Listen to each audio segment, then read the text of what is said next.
Imádkozzatok szüntelenül, adjatok hálát mindenért, mert Isten ezt kívánja mindnyájatoktól Krisztus Jézusban.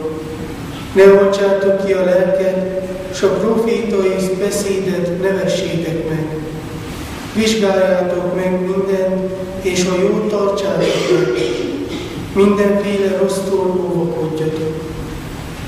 A békesség Istene szenteljen meg titeket, hogy tökéletesek legyetek. Őrizze meg szellemeteket, lelketeket és testeteket, fethetetlenül Urunk Jézus Krisztus eljöveteléig. Hűséges az, aki meghívott benneteket, ő majd jövőre is viszi. Ez az Isten igéje. Istennek legyen hála. Legyen veletek. És a lelkedben. Evangélium Szent János könyvéből. Dicsőségnek neked, Istenem. Abban az időben föllépett egy ember, az Isten küldte, és János volt a neve. Azért jött, hogy tanúságot tegyen. Tanúságot a világosságról, hogy mindenki higgyen általa. Nem ő volt a világosság, hanem azért jött, hogy tanúságot tegyen a világosságról. János így tett tanúságot. A zsidó papokat és levitákat küldtek hozzá Jeruzsálemből, hogy megkérdezzék őt, ki vagy te? Erre megvallotta, nem tagadta, hanem megvallotta. Nem én vagyok a Messiás. Ezért megkérdezték tőlem, hát akkor talán Illés vagy. Nem vagyok, feleltem. A profétá vagy. Erre is nemmel válaszol. Azt mondták tehát neki, akkor ki vagy? Mert választ kell vinnünk azoknak, akik küldtek minket. Mit mondasz magadról? Ezt felelte. A pusztában kiáltó hangja vagyok. Egyengessétek az Úr útját, amint Izaiás próféta mondta. A küldöttek a farizeusoktól jöttek, ezért megkérdezték, miért keresztelsz hát, ha nem te vagy a Messiás, sem Illés, sem pedig a próféta.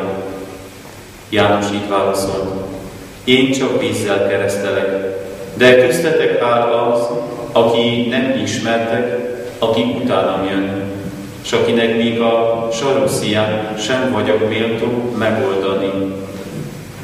Ez Betániában történt, a Jordánon túl, ahol János tartózkodott és keresztelt.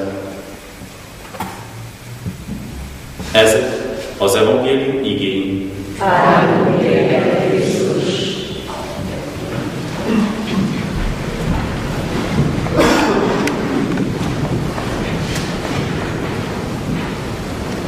Főtiszteleti Atya, kedves testvérek!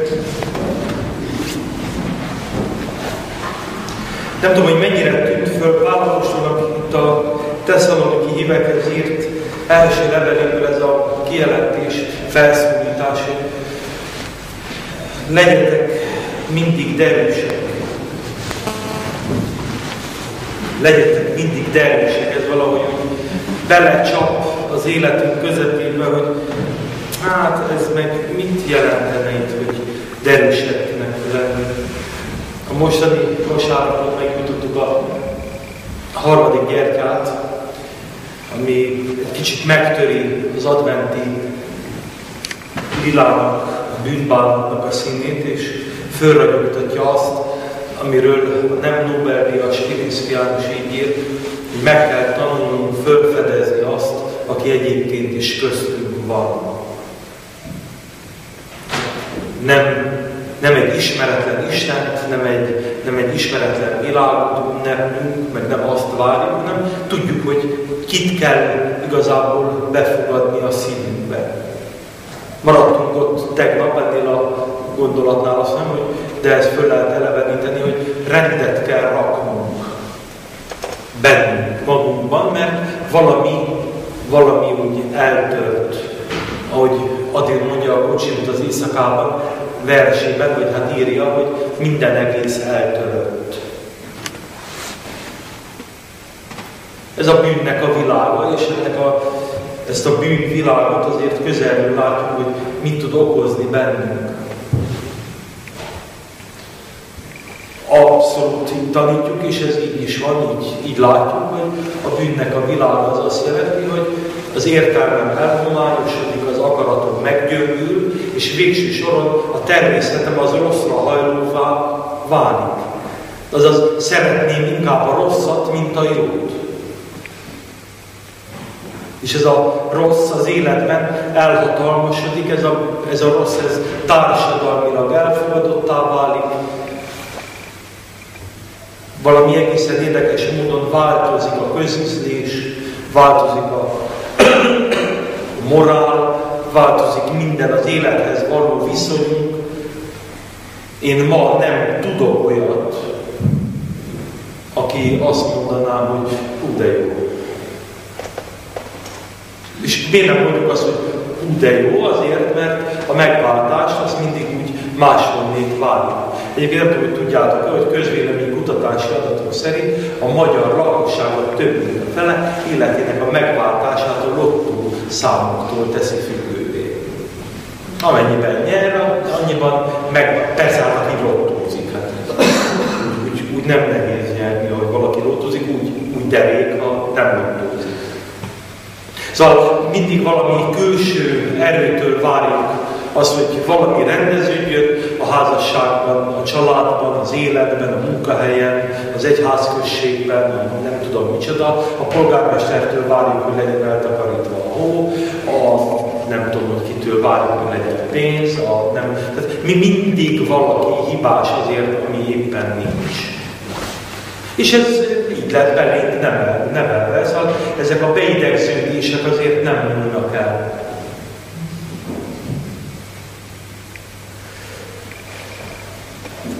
Szegedi kórházban is most nagyon sok beteg van közel álló hozzám, és bent fekszik egy orvos professzor, akit nagyon jól ismerek.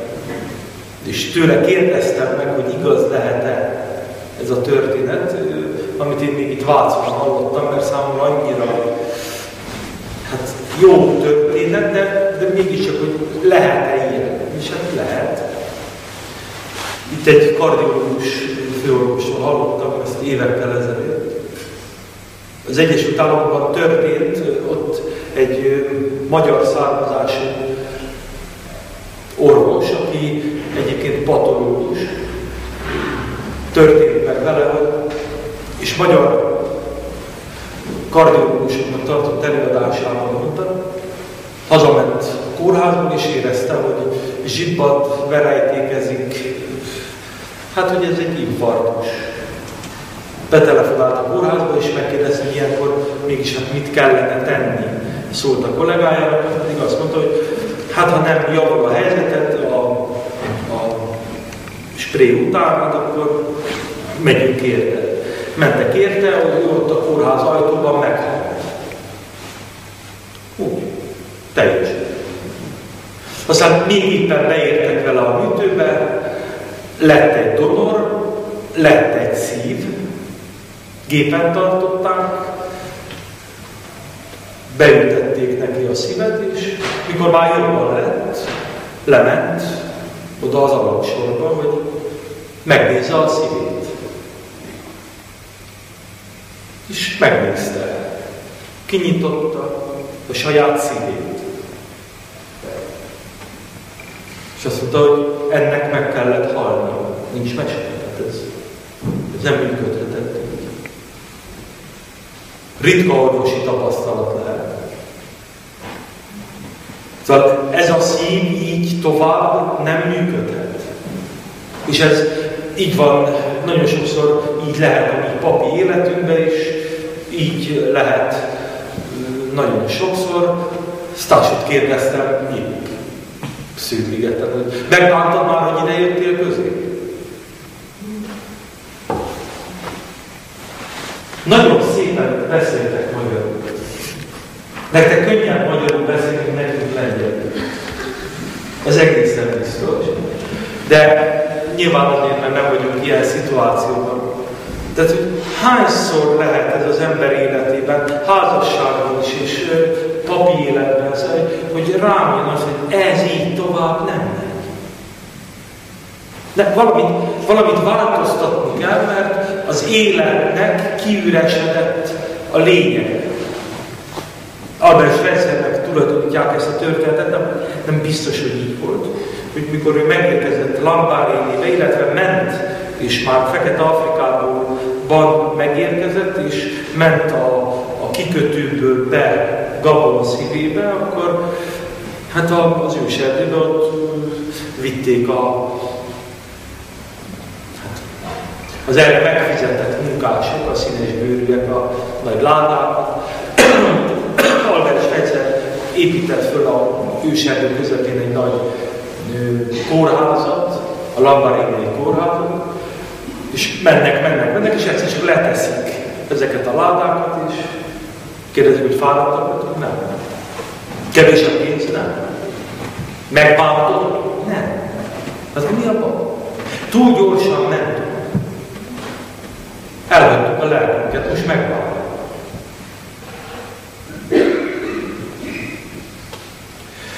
Legyetek mindig derűsek.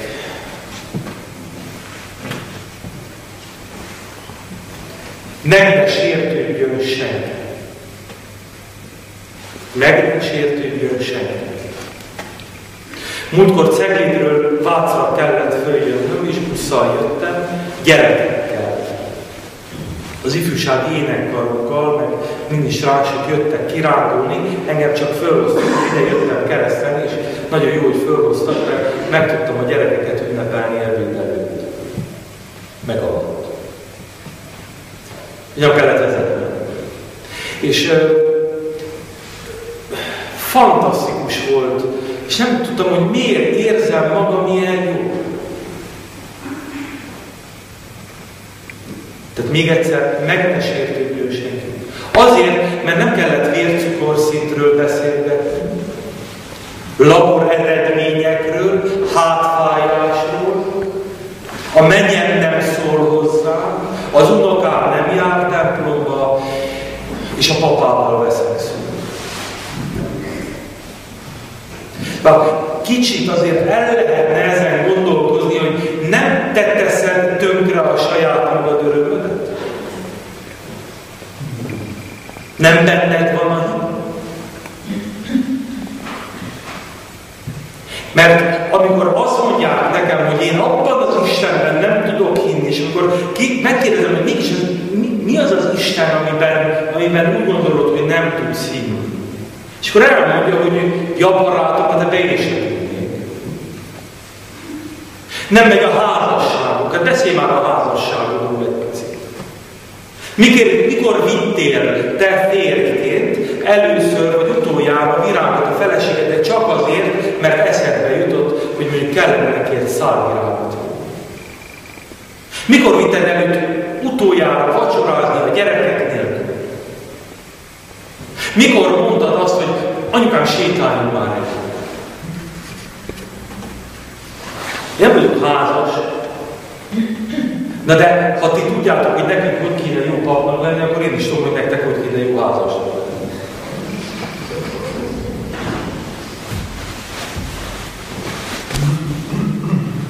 Hát, hogy van ez, hogy a saját életünket ezzel a kiégési tünet sorozattal éljük állandóan?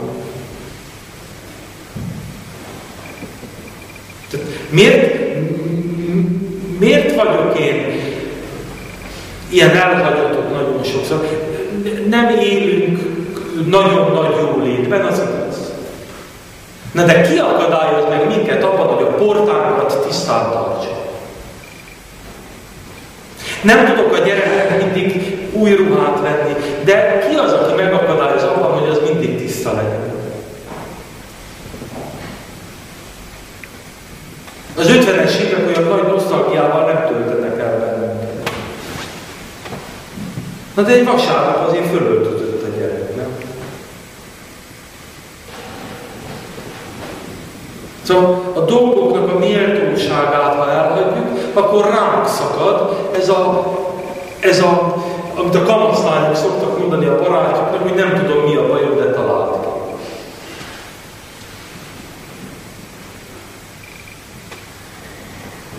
Miért van ez benne? Tehát azért, mert elvesztettük szépen lassan a kapcsolatunkat önmagunkkal, elvesztettük a kapcsolatot a másikkal, elvesztettük a kapcsolatot az Istennel, ezzel a jobbik önmagunkkal.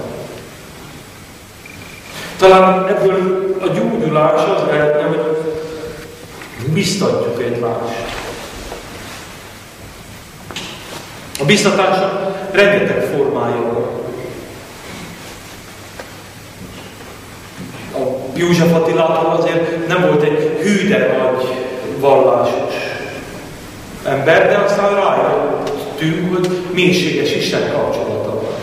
És innen látszik azért, hogy a templomba járó, meg a hívő az nem mindig úgy klappol. Nem volt egy első péntekes. Na de ennél nagyobb Isten élményei ritkán vannak emberek is. Hányszor előjön az ő műveiben is, hogy az Istennel, ahogy ő megharcolja a harcát. Mi az, amit tanulhatunk ezektől is, és általában, ami gyógyíthatna bennünket? Ez a hiába füröztöd önmagadban, csak másban moshatod be arcodat. Miért én vagyok ennek az egésznek a közepe?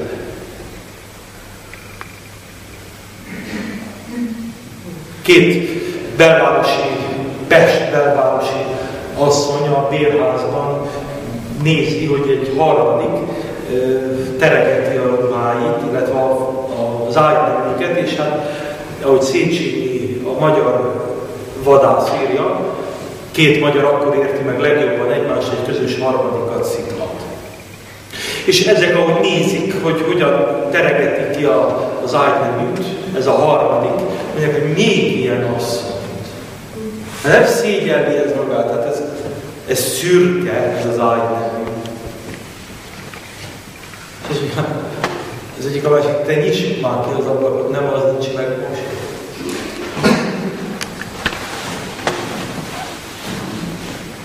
De miért fáj az nekem, ha neki jó?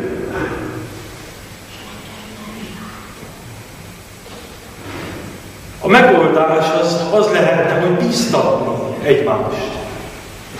Bíztatni.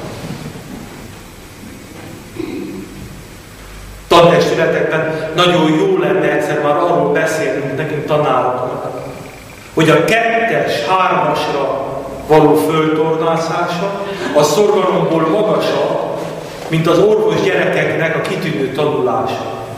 Mondjuk.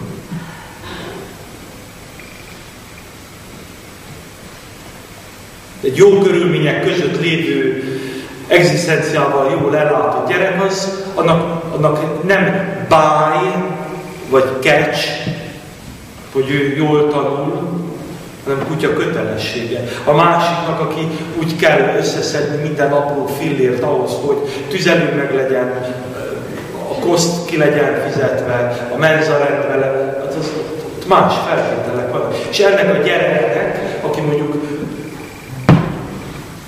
10. emeleten lakik, és közelről még nem látott olyat, hogy nyulacska, vagy vadvirág, vagy nem tudom mi, annak azért egészen más tartaléka. Szóval ebből a gyerekből embert faragni, egy pedagógusnak nagyon megtiszteltetés, és jó lenne már végre nekünk pedagógusoknak ezzel is számolni, hogy a jó kiejtésű, abszolút jó megjelenésű, csak a zsenánt gyerek tud anyák napján szavalni. Hogy képzeljük? Egyértelműen tudjuk pedagógiából igazolni, hogy a közepes szintű, vagy a közepestől magasabb szintű, de bátorított gyerek az ellenállóbb, mint az abszolút tökéletes. Ellenálló. Van immunitás. jót akarsz magadnak, és ennek a világnak, és a környezetednek, akkor dicsérsz, bátorítasz és megköszönsz.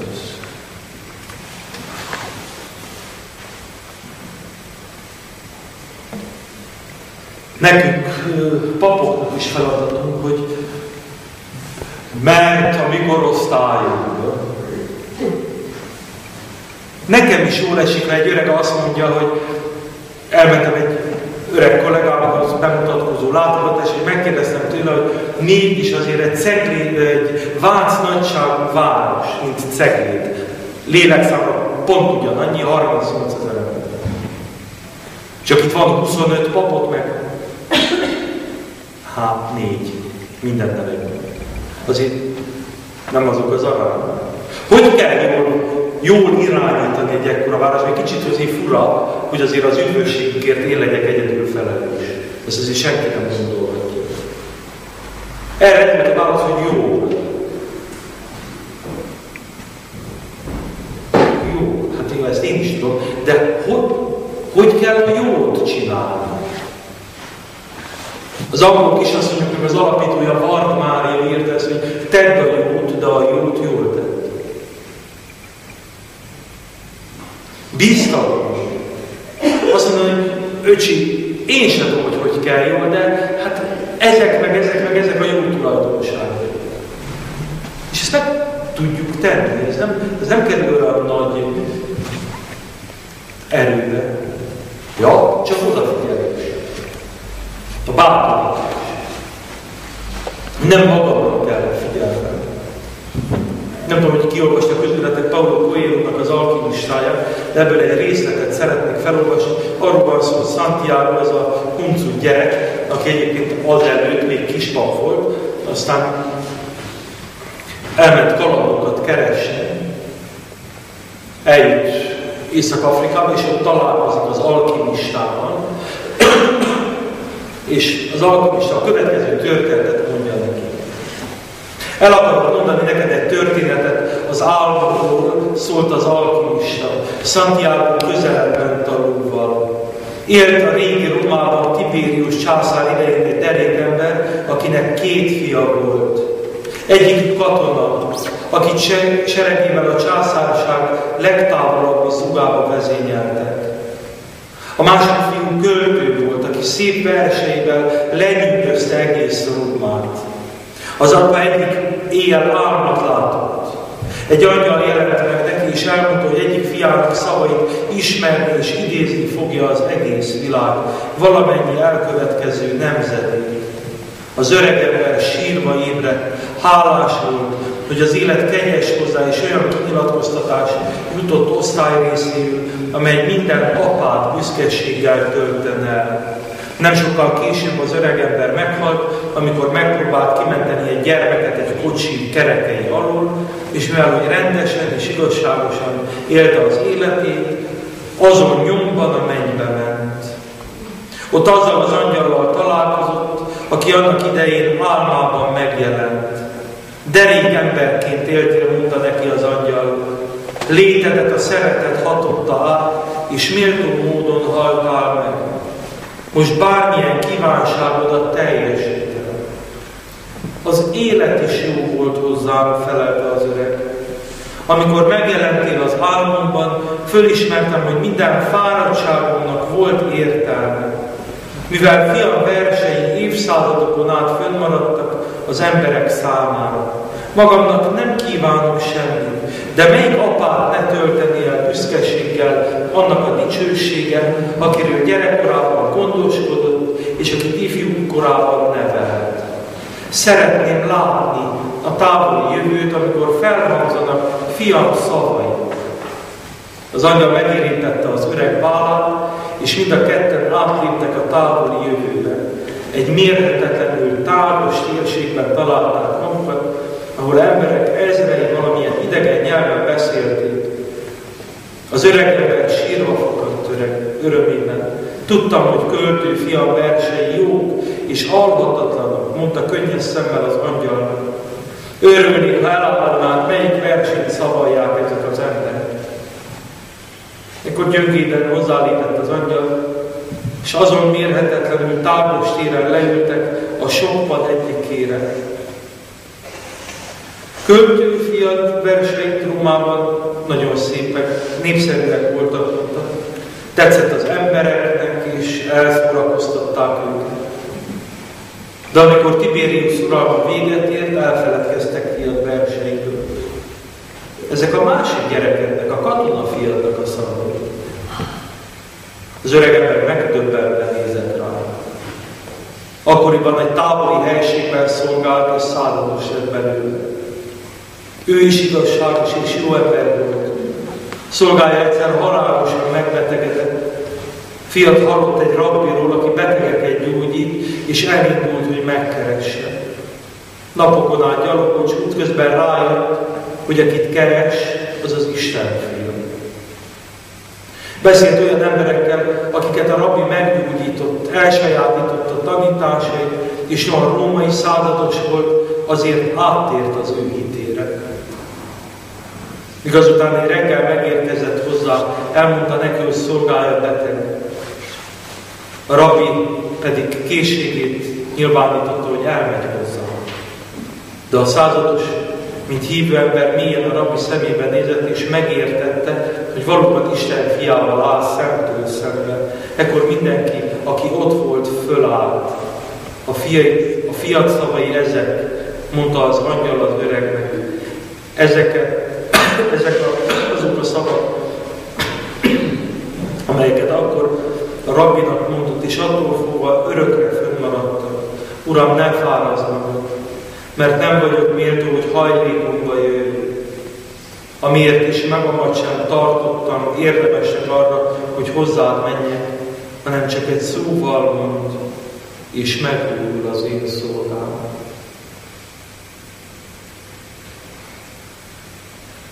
El van rejtve benne valami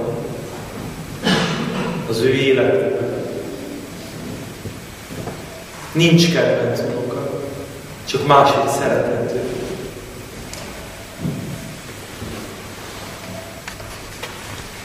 Nincs olyan, hogy én másképp gondoltam az életet. Ha az Isten egy keresztet nem vett el tőled, abban elrejtett valamit. Legyetek mindig derűsek. Ha tudnánk őszintén hálát adni, ha tudnánk őszintén megköszönni, ha tudnánk pillanatnak örülni, nem könnyebb lenne. És akkor nem menne tel egymás mellett érték, ajándék, ember, Isten és ember. Sokáig élhetsz még az ünnepekből. Arra gondolsz, hogy 5-6 évvel ezelőtt mit kaptál karácsonyban, nem tudod megmondani. De azt igen, hogy még a papa vagy a mama ott volt, de szentestén a vacsorán.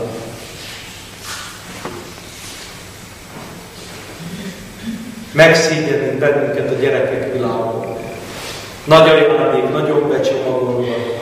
A gyerek kibontja és a csomagoló papírral játszik egész este. Mi az ajándék, ha nem te? Hát engedd kicsomagolni.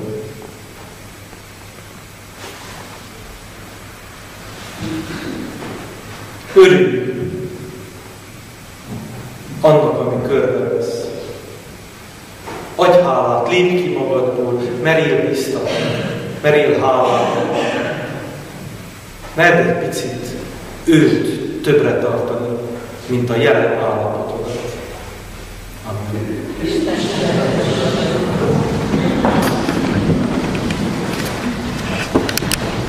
Kedves Levente Atya, köszönöm szépen, hogy buzdítottál minket ebben a prédikációban, hogy felfedezzünk mi bennünk azt a világosabb oldalát.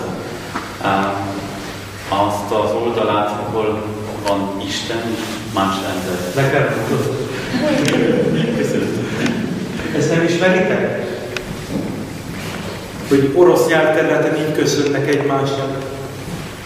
Krisztus Vaszkrésze. És erre a válasz, Vajszínó Vaszkrésze. Lengyel?